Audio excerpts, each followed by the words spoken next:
Welcome to Bespoken Bones with your host, Pavini Moray, connecting ancestors, sex, magic, and science. Pavini explores transpersonal tools for erotic wellness every new and full moon, engaging educators, healers, spiritual leaders, and scientists in revolutionary dialogue. Get ready to feel good and go deep. This is Bespoken Bones. Hi, and welcome to Bespoken Bones, Ancestors at the Crossroads of Sex, Magic, and Science. We are in the business of healing trauma, connecting with our roots, and developing radiant, erotic wellness in past, present, and future generations. And I am your host, Pavini Moray. I just want to say thank you to all of you who've been writing in with your comments, your suggestions, the love, and the feedback. It's super helpful. Guides the directions that the podcast is going, and just makes me feel like that the work is landing in a good way and it's creating the healing that I want. So yeah, just feel free to be in touch. Just wanting to share that Taya, Sheer, and I are offering an ancestral lineage healing intensive this fall in Berkeley, California, November 30th to December 2nd. You can learn more on my website, transastralhealing.com. It's really great to do the work in community, to be guided through the process of ancestral lineage healing, and to really find those connections with the well and bright ones who just have such blessing to offer to our lives. So hope that you'll join us for that. And today I don't know, I've been a little nervous about this interview, which is so strange for me, but just really excited today because I get to interview Dr. Susan Stryker. And so whoa, talk about Shiro, right?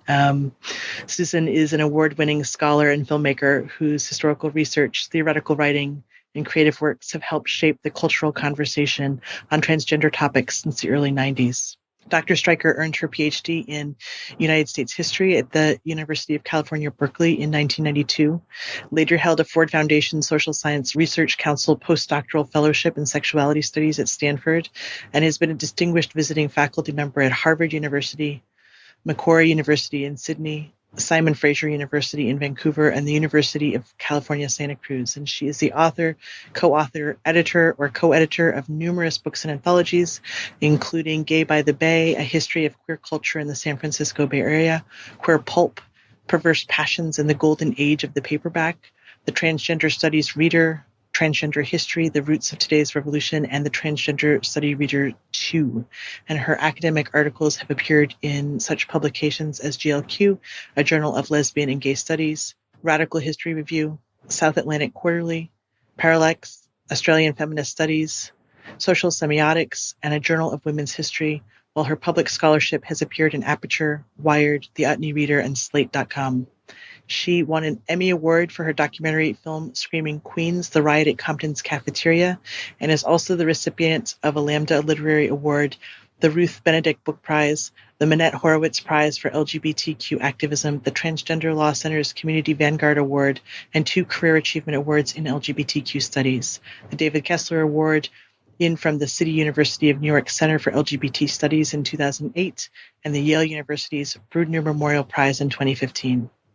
Dr. Stryker served for several years as executive director at the GLBT Historical Society in San Francisco, for 5 years as the director of the Institute for LGBT Studies at the University of Arizona, where she is currently associate professor of gender and women's studies and coordinator of the university's Transgender Studies Initiative. In addition to serving as founding co-editor of the academic journal TSQ Transgender Studies Quarterly, she is currently developing several media projects and has a book under contract, What Transpires Now, about the uses of transgender history for the present. So, Susan, from the bottom of my big queer heart, welcome so much to Bespoken Bones. Pavini, thank you. That is, I'm really, really happy to be here. And yeah, you didn't have to read that whole biography. That's just like that was the long list from my CV. But yeah, thanks. I mean, you kind of have earned it, and so I want to just take that moment and just really weave that in. It feels great to have you here. And just really wanting to ask you, who is the holder of so many stories and tales of the queer and trans ancestors. Would you be willing to invite into the conversation a favorite transcestor, queer ancestor, through introducing them to us? Do I have a favorite?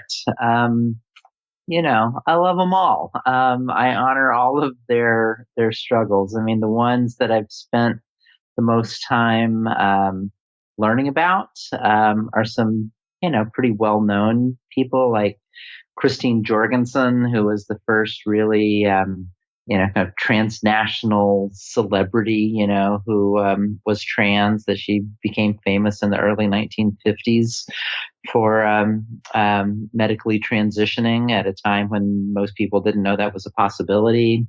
I've done a lot of work on Lou Sullivan, who was from here in the Bay Area and was one of the founders of the transmasculine, female to male community back in the 70s and 80s, who lived with AIDS for a number of years, longer than many people thought possible, before he finally left us. And he just, left behind such a beautiful legacy, with his not only the work that he did, but with some really remarkable diaries and journals that explained his path in life. I want to give a shout out to Sylvia Rivera and Marcia Johnson from back on the East Coast and in New York City, who founded the Star House, Street Transvestite Action Revolutionaries. They were the fierce foremothers of so much of the modern movement. I want to maybe invoke Reed Erickson, who was a really fabulously wealthy trans guy, multimillionaire, serial entrepreneur, who just did so much back in the 1950s and 60s to sort of help build up the abilities, or like the networks of medical service providers and legal specialists, who kind of helped create the framework that enabled medical and legal transition for so many trans people,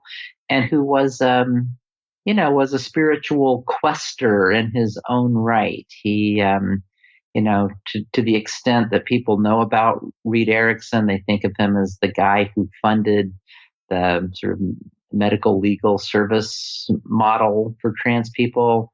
But he was a person who was always seeking after, what we might call esoteric forms of wisdom. He was really interested in sort of East-West cultural exchange. He experimented with psychedelic drugs, both sort of traditional psychotropic, hallucinogenic plants that, that people have used forever to, alter their consciousness and access the superhuman, as well as,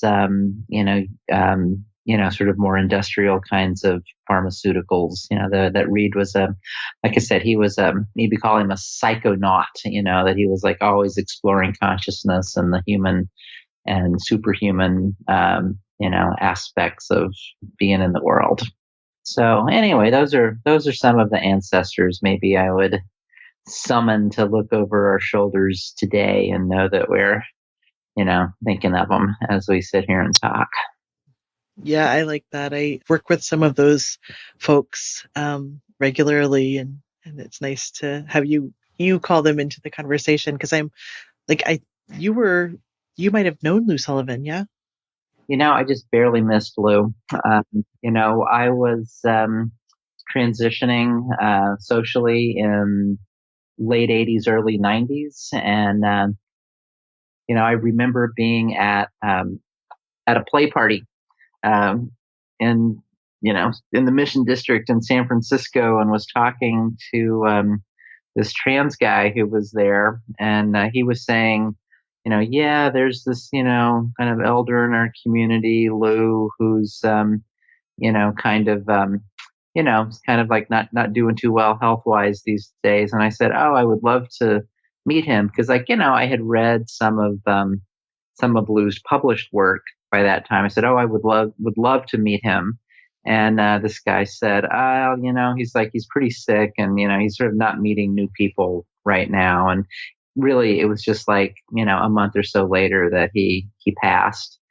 But the kind of special connection that I feel with Lou is that right when I was finishing my PhD in history at Berkeley, I, was just transitioning. I hadn't, sort of like fully socially transitioned, but I showed up at the GLBT Historical Society and said, "Hey, I'm trans-identified. I'm in, early social and medical transition, but, I want to start working here. I want to start volunteering and, really, working on trans history." And they said, "Oh, great. Well, let's put you through the volunteer training." And one of our founding members, this guy, Lou Sullivan, who passed away not so long ago, has left us all of his papers. Why don't you, prepare Lou's papers for public access?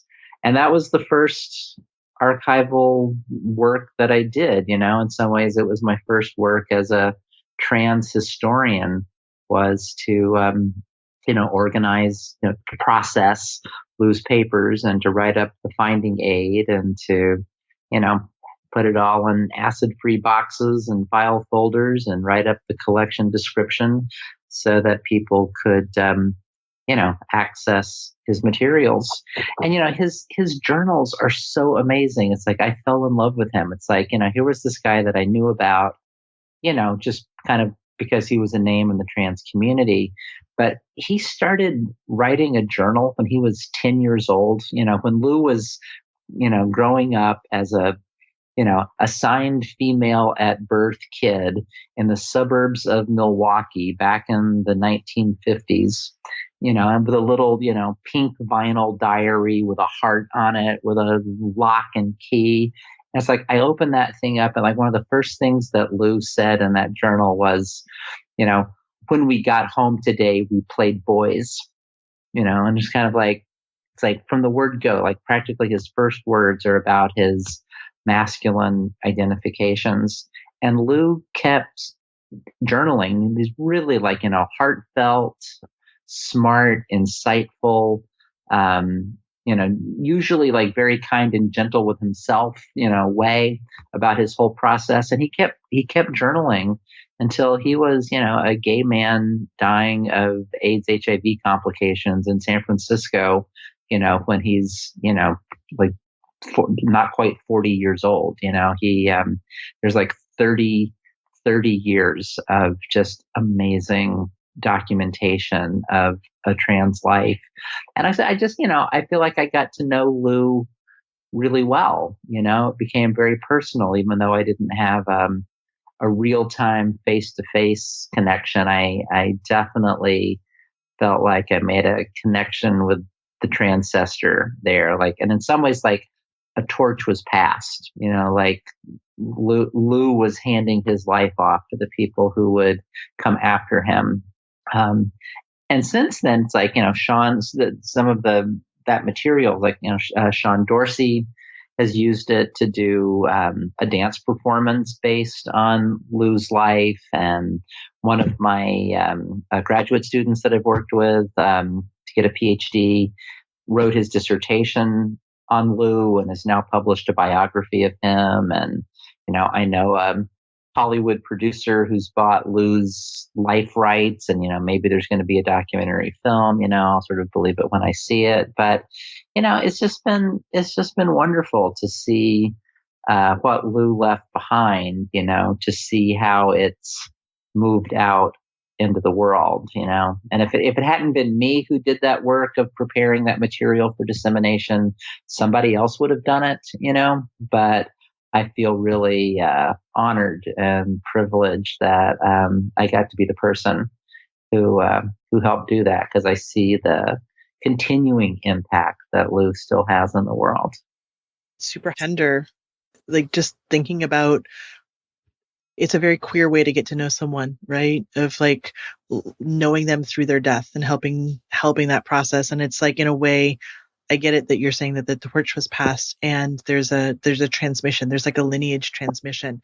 I think a lot about how do our ancestors, because we're not necessarily passing DNA to our descendants, right? Right. Or maybe, some of us are, but like not necessarily, but like there is a lineage here and there is this transmission of information that would be encoded in DNA, but it's like it came through these writings and I'm guessing also through like the handling of these materials. Exactly. Yeah. Yeah. Like just being with them in touch. That's so interesting and beautiful. And I'm grateful that both for Lou's work and for that, how that was handled, right? That it was handled with that. I think I just wanted to name another transistor since we're invoking them, who's Holly Boswell, who passed a little bit over a year ago, who touched me on her way out. Like I came into her writings as she was leaving and wrote to her to see if it was just starting the podcast and wrote to her and said, "Hey, do you want to be on the podcast?" And her partner wrote back and said, she died yesterday. And it was like, and I felt like that. I felt like, oh, right. There's a sense of like this is maybe one of the technologies, like the transpersonal technologies of how we do this whole transcendent thing. Holly was, I didn't have a deep relationship with her, but, again, it's like, people through their writing. And I had read, however long ago it was, 89, 90, 91, the article that she had written in, I think it was for Chrysalis Quarterly, about the sort of what she was calling the transgender continuum. And, back in the day, the word transgender, had a narrower meaning, that it sort of meant somebody who wasn't a quote unquote transvestite because they periodically changed their gendered clothing, and they weren't a transsexual because they permanently medically changed their genitals, that they were transgender. They were somebody who changed their gender expression and identity in a more ongoing way. And Holly stepped into this sort of, the what I think of as like the internecine, struggles and turf wars of the broader trans community, where people can fight about like, well, are you a this or are you a that? And are you trans enough to be this or not trans enough? And, whatever way, and, what's the right name for you? And don't call me this, call me that. And, on and on and on. You kind of know the way that, trauma can land on people in ways that makes, impacted, marginalized communities fight among themselves. And Holly sort of like stepped into that, contest over and struggle over who gets to call whom of what. And she says, well, like kind of couldn't we think of ourselves as all being transgender, that it's all just about like gender diversity and we all have our different, places of landing. It's a spectrum, or it's a sliding scale of some kind, or it's like a mixing board of like, different attributes, and some are higher and some are lower. And why don't we just sort of like call it all transgender? And, that was an important part of I think the conceptual and political work of like trying to think as expansively as possible about what trans communities and trans life is. And Holly played a big role in that community formation process. And, it really did come out of a very generous hearted place in her. And the few times that we crossed paths, it's just like, I just really enjoyed the time that I spent with her. She had a big laugh. She was a kind person. And, I think she is somebody who definitely should be remembered with honor for the work that she has done for us all. Thank you for that. One of the things that really spoke to me about her work, or it speaks to me about her work, is the way she held reverence for the trans experience as a spiritual experience. Yeah. Nothing too specific, but, one of the things that I've really noticed as I've been doing sort of more historical work on things that I personally remember, like I remember things that were going on in the 80s and early 90s. But as I'm like thinking about writing and sort of my new book about some of that that period, I'm going back to look at, zines and journals and, just stuff that was produced at the time, even things that like I helped write or that I was published in. One of the things that really strikes me, particularly in the sort of trans feminine world, male to female transsexuals and, trans feminine people, particularly ones who had some connection to feminist movements or lesbian movements.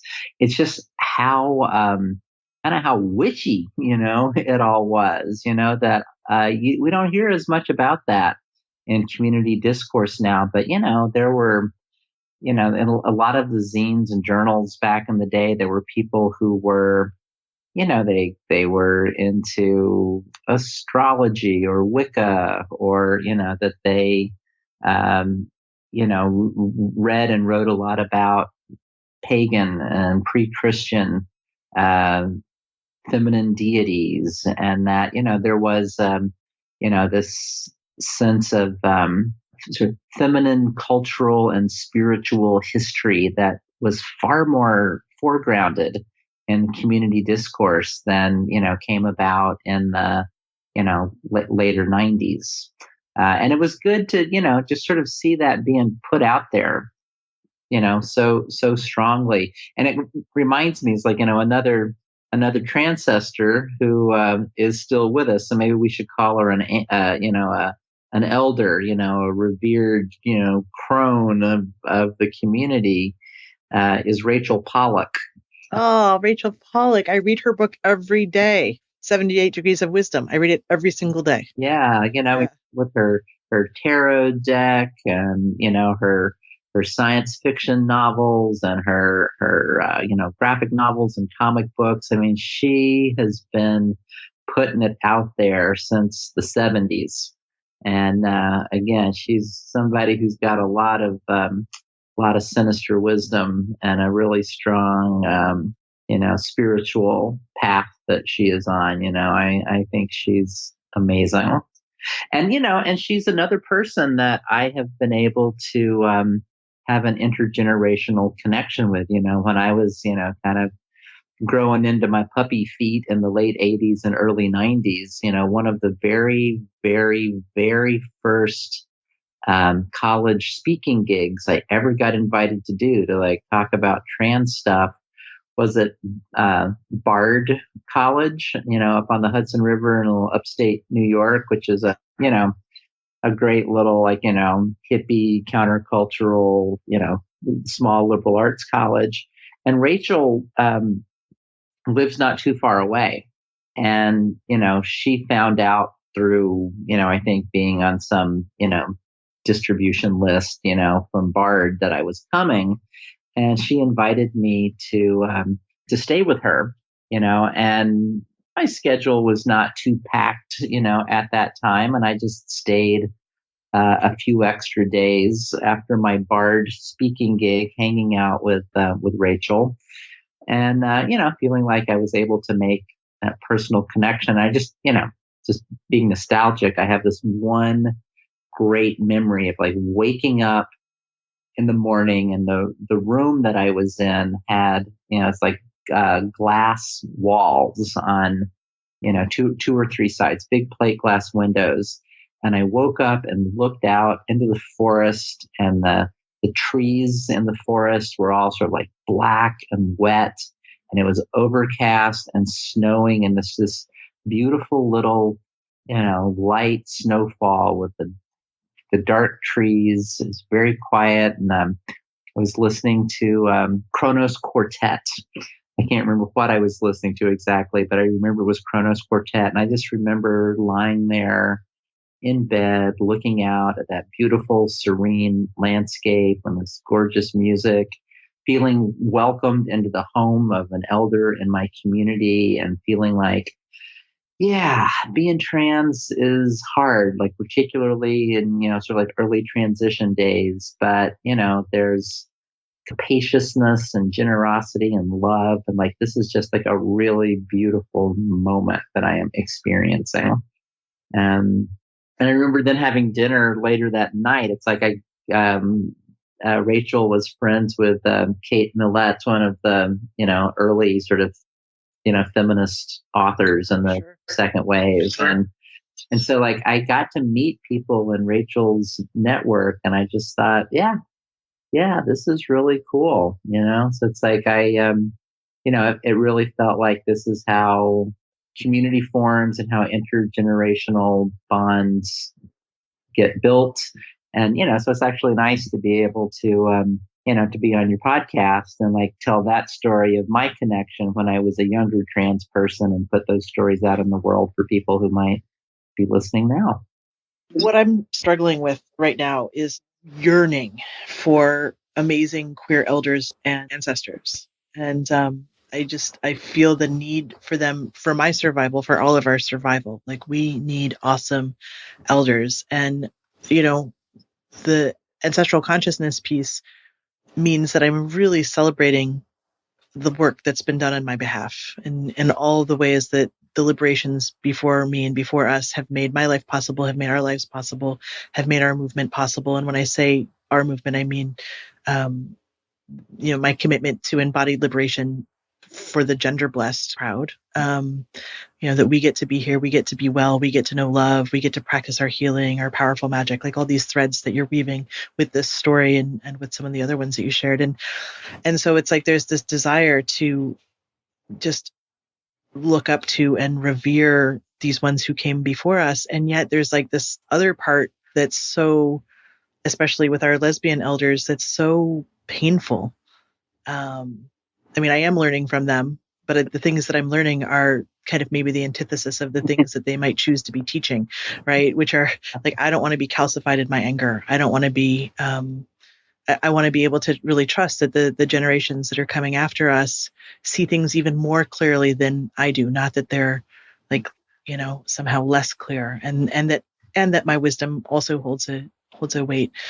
And I just want to talk with you a little bit about that, because I feel a little bit lost with it, of like what to do. Like, yes, there's, obviously there's awesome elders, and then there's these other ones who are just, and I'm gonna actually read something, if it's okay, that you wrote.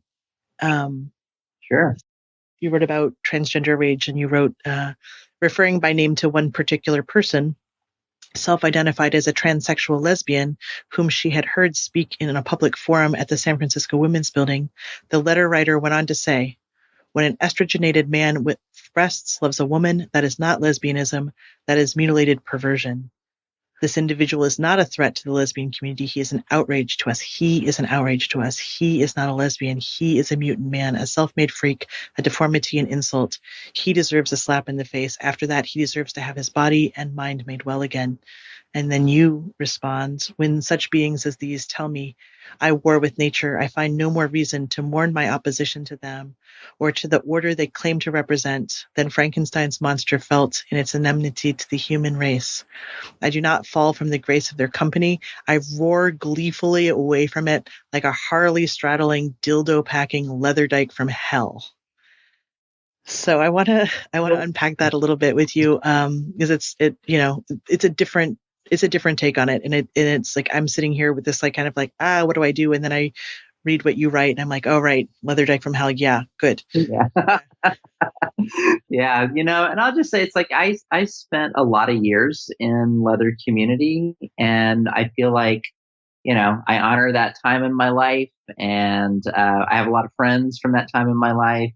And, I just found myself feeling like I got what I was able to get from being in that community. And, it's been a kind of a community that I've not been as actively involved in the last, 20 years or so.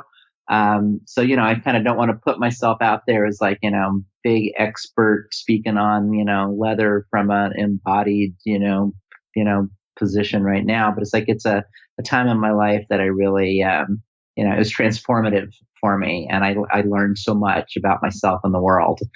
But in that piece that you were quoting, it's from a piece called "My Words to Victor Frankenstein Above the Village of Chamonix" that I wrote 25 years ago. It was published in 1994, written in 1993. And, a lot of what I was looking at in that piece was, ways that, so much negativity gets put onto trans people, that we're told we're, like particularly if we, use hormones or we've had surgery, we're told that it's like, it's unnatural, like that it's just some like, technological thing, or that it's not sort of who we really are. It's just a transformation of the surface that creates a deceptive appearance, and that you can't really change who you are, and, et cetera, et cetera. And that, it's like by being perceived as trans, we're made to seem monstrous somehow. And the idea that I was getting at in that piece was like, I can't win on the terms that are being put on me. It's like, yeah, it's like I've altered my body. I use technology, so-called, to change myself. It's like, right, I wasn't born this way, but I became this way, in terms of what my body was like. So like, why fight a losing battle? Like, why beg and plead with someone to say like, oh, please accept me on your terms, And so like what I was trying to do in that piece is say, like, there's absolutely nothing wrong. So what I was trying to do in that piece was to say there's nothing wrong with being what's called monstrous. It's kind of like, it's like you're trying to like abject me from being human because you don't understand my gender. And to me, it feels like, it's like, that's okay. Because like, if you're like casting me out into the darkness, into the status of being non-human because of what you think about my transness, it's like, that is like, like the Titans who touch the earth and get stronger. It's like you throw me into the void, and I feel like I just take in the power of that supposed nothingness, that the chaos, the darkness of being, of the place that you are outcast into. It's like, that's home, like that is the fundamental ground of everything. Everything emerges from the matrix of the void, the chaos of being, becoming something. And it's like, if that's what you're throwing me into, that's like, Brer Rabbit in the briar patch. It's like, I come back stronger. It's like, there is no shame. There is no shame in not being, a good enough human according to scales of being human that are just like ways of reproducing unjust hierarchies among people. Just like there is the not human can be both less than human, but more than human. It's that other than human. And so like that sense of having access to like the dark power that my transness puts me in touch with, it's like, that is a gift. That is a gift from the universe. And, I love having access to that and not being afraid to embrace it. And so, part of what I was trying to do in the Frankenstein piece was to enact that sense of like, okay, like you're trying to, crap on me somehow, kick me out, not welcome me. But you know what? It's like I touch the darkness that enlivens me, and I come back as a monster. Ooh, and that in the piece, I was like, in some ways, kind of like enacting that sense of like, oh, look at me, be the scary gender monster, that it was like performing the thing that I was cast as, and I think there was a utility in that. It's just like, and I have to say I'm really pleased that piece has had as much, had as long a life as it has had. It's like a lot of other things I did 25 years ago, it's like aren't around anymore, or they're really dated or whatever. It's like in that piece, it's like I feel like something powerful came through me when I was writing it. And it's like that power is still out in the world and still, still having a life. But, looking back on it 25 years later, it's like, maybe it's the difference between being like a really, like feisty and, pissed off trans radical, involved in my queer politics in the early 90s versus being, somebody who's, pushing 60 years old now and, don't have quite the same, or maybe a more longer term perspective, maybe that's what I would say, or like feel that anger and rage are, like appropriate responses to injustice, but they also sometimes reproduce the terms of the struggle that you're trying to get out of, and so like I feel far more led, let's say, to like try to find places of commonality, or places of compassion. And, it's hard to feel compassion or seek common cause with people who, really just want to shit on you at some level. And yet that is, where I feel like, I want to try to go more and more often. And so like, I have no patience for what gets called, TERF feminism, trans exclusive radical feminism. It's a kind of hate speech. It's really reactionary. I have no patience for it. But, I feel like, all right, how can I try to understand the pain that those people are feeling? Because, I understand what they're doing as reactive and defensive. There's something in themselves that is unhappy. There's something in themselves that feels threatened, and, if my reaction to their fear and anger and outrage, even if it's pointed at me, is just to resist, and, kind of turn that back at them. In some ways, it just perpetuates, the anger. So more and more often, I feel like what I do is I just like try to disengage, let them say whatever it is that they're going to say, to really get involved only when, I feel like they're trying to do something that actively makes life more difficult for trans people, like, the way those feminists and those kinds of feminists in the UK right now, I think are really putting a lot of pressure on the gender recognition bill that was passed a number of years ago and are trying to have it, overturned or reduced in scope. It's like, then they just put themselves in a position of enmity and opposition. And, one person's going to win and another person's going to lose. And I know who I want to have win.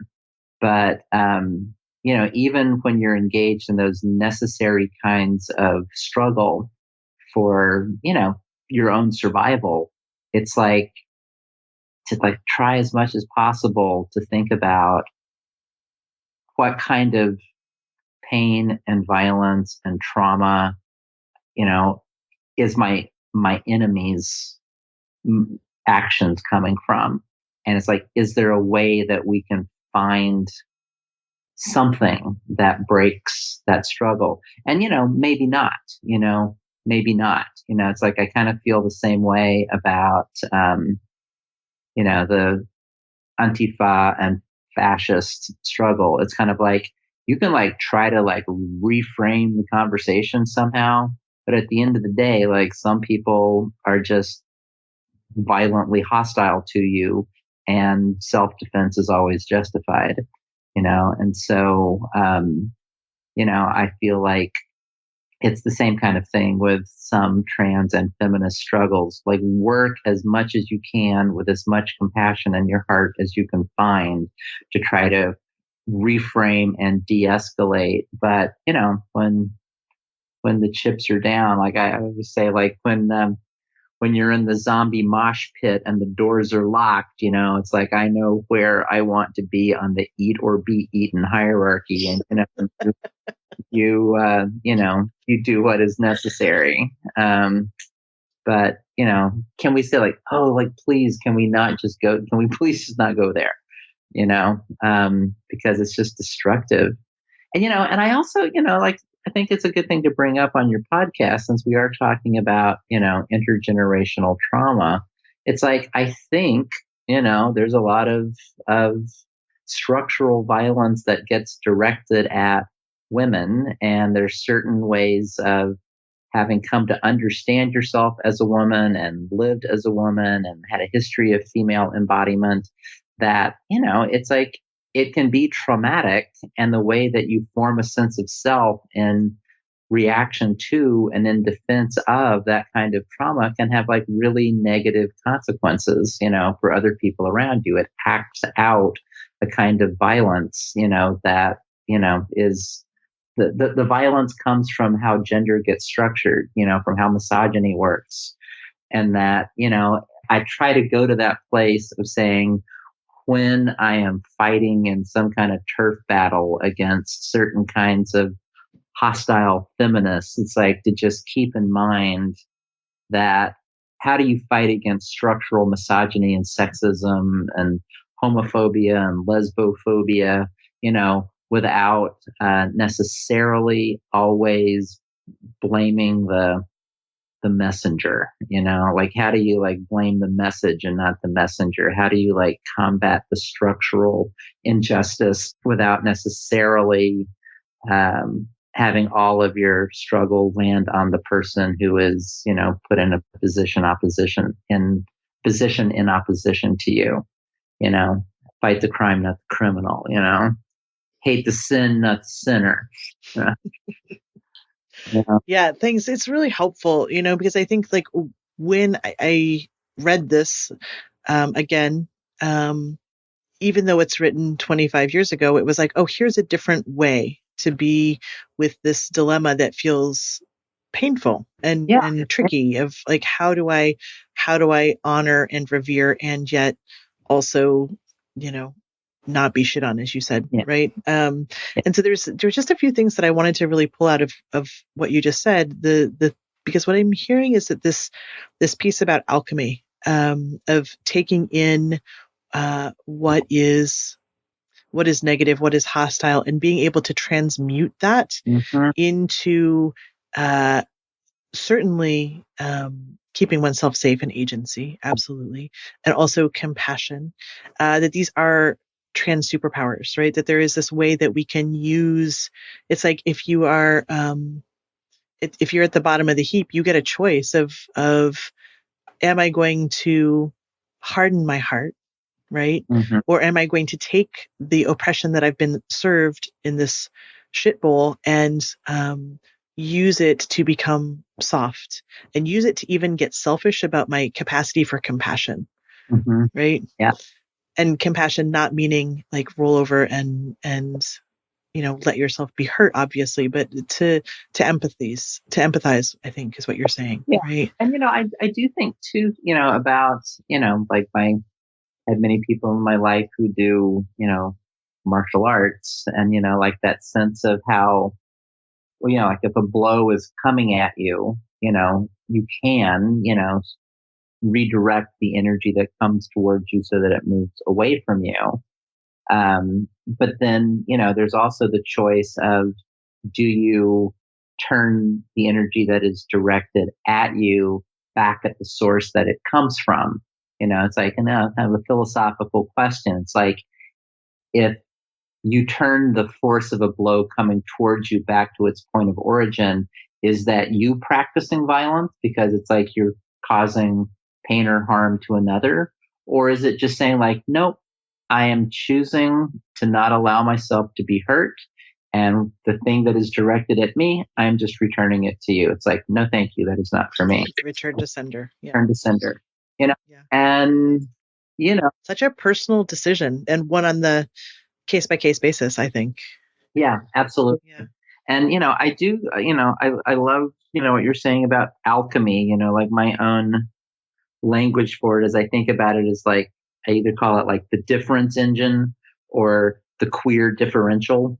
And, that idea of like the queer differential is something that I picked up from awesome writer, thinker, scholar, activist person named Chela Sandoval, who has this book called Methodology of the Oppressed. And, part of what she writes about in there is she's like in a car's engine, the differential is the thing that it's the mechanism that takes the up and down motions of the pistons and the engine block and turns that up and down motion into the round and round motion of the wheels and the axle. And so like that sense of queerness is like a differential. It's a mechanism that you introduce into a powertrain of some kind that redirects the energy and force and power, and that's what queerness does. Queer, like it means to turn, like to deviate from, to go away from the straight line, to move in a different direction. And so like that sense of how you take your queerness to make it a differential that like changes direction in some apparatus of power, like that's the queer differential. And so like I sort of think about queer and trans lives. It's like we run on, a difference engine. It's like it's our difference from the norm, or from the mainstream or from the system or, whatever you want to call it, that is actually like something that like creates the possibility for redirecting our energy, like for being, it's our very difference that becomes a source of power, and like it's like to run on our difference engines, that's the goal. How do you transform your difference from the mainstream into this like take that negativity that gets directed at us and transform it, transmute it, redirect it, turn it into something else that one like takes you where you need to go, but that, derives its power from, the very thing that gets put on you. It's like a composting toilet, it like takes shit and turns it into something useful. That's so good. That's so good. Susan, I have just been so delighted to be in your presence for the last hour and just want to say thank you to you. And I also want to just thank our ancestors that we called in and our transcestors, and just gratitude for their presence and supporting this call. And so thank you. And thanks folks for listening to this episode. And if you feel inspired by what you heard, love to hear from you on trancestralhealing.com. You can learn more there about the work that I offer. Love to hear your questions, your suggestions, anything you want to hear about on the show. And I'm Pavini Moray. I'll be back every new and full moon with more embodied goodness and ancestral wisdom.